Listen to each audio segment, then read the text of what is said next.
യാത്രകൾ ഇഷ്ടപ്പെടാത്തവർ ചുരുക്കമാണ്. എന്നാൽ യാത്രകളുടെ ദൂരം, ദൈർഘ്യം എന്നിവ അനുസരിച്ച് നാം ഉപയോഗിക്കുന്ന യാത്രാമാർഗങ്ങൾ വ്യത്യാസപ്പെട്ടേക്കാം. സാധാരണയായി ദീർഘദൂര യാത്രകൾക്കായി നാം പലപ്പോഴും വളരെ സുഖപ്രദമായ മാർഗങ്ങളാവും തിരഞ്ഞെടുക്കുന്നത്.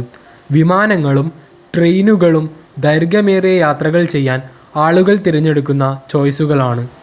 എന്നാൽ ബസ്സിൽ അധികം ദൂരം സഞ്ചരിക്കാൻ നമ്മളിൽ പലരും താല്പര്യപ്പെടാറില്ല. ഈ കാര്യത്തിന് വിപരീതമായ അതിശയിപ്പിക്കുന്ന ഒരു ബസ് റൂട്ടിനെ കുറിച്ചാണ് ഞാനിവിടെ ഇന്ന് പറയാൻ പോകുന്നത്. എല്ലാവർക്കും ക്യൂരിയസ് ഫാക്റ്റിൻ്റെ പുതിയൊരു വീഡിയോയിലേക്ക് സ്വാഗതം. വീഡിയോയിലോട്ട് പോകുന്നതിന് മുമ്പ് നിങ്ങൾ ആദ്യമായിട്ടാണ് ഈ ചാനൽ കാണുന്നതെങ്കിൽ തീർച്ചയായും സബ്സ്ക്രൈബ് ചെയ്യുക. ലോകത്തിലെ ഏറ്റവും നീളം കൂടിയ ബസ് റൂട്ട് ഏതെന്ന് നിങ്ങൾക്കറിയാമോ? അയൽ രാജ്യങ്ങൾ തമ്മിലുള്ള ചില റൂട്ടുകളാണ് നിങ്ങളുടെ മനസ്സിൽ ഇപ്പോൾ വരാൻ പോകുന്നത്. എന്നാൽ സംഗതി അതുക്കും മേലെയാണ്. ഒരു കാലത്ത് ലണ്ടൻ കൽക്കട്ട ബസ് സർവീസ് ഉണ്ടായിരുന്നു എന്ന് പറയുന്നത് കേൾക്കാൻ തന്നെ പലർക്കും പ്രയാസമായിരിക്കും. തമാശയല്ല, ഇതായിരുന്നു ലോകത്തിലെ ഏറ്റവും ദൈർഘ്യമേറിയ ബസ് റൂട്ട്. 32,669 കിലോമീറ്ററോളം നീളമുണ്ടായിരുന്നു ഈ റൂട്ടിന്. ആ ബസ്സിൻ്റെ പേര് ആൽബർട്ട് എന്നായിരുന്നു.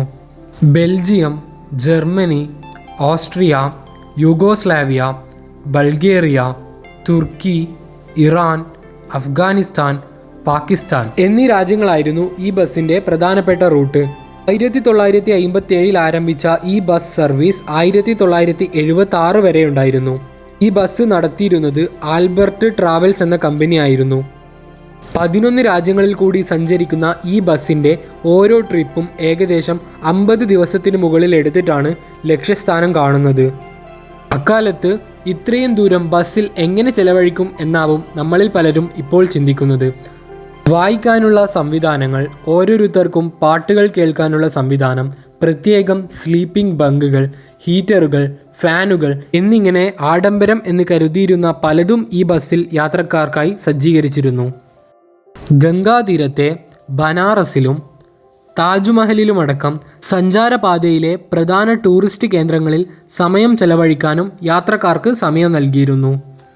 Tehran, Salzburg, Kabul, Istanbul, Vienna തുടങ്ങിയ നഗരങ്ങളിൽ ഷോപ്പിങ്ങിനായും സമയം അനുവദിച്ചിരുന്നു.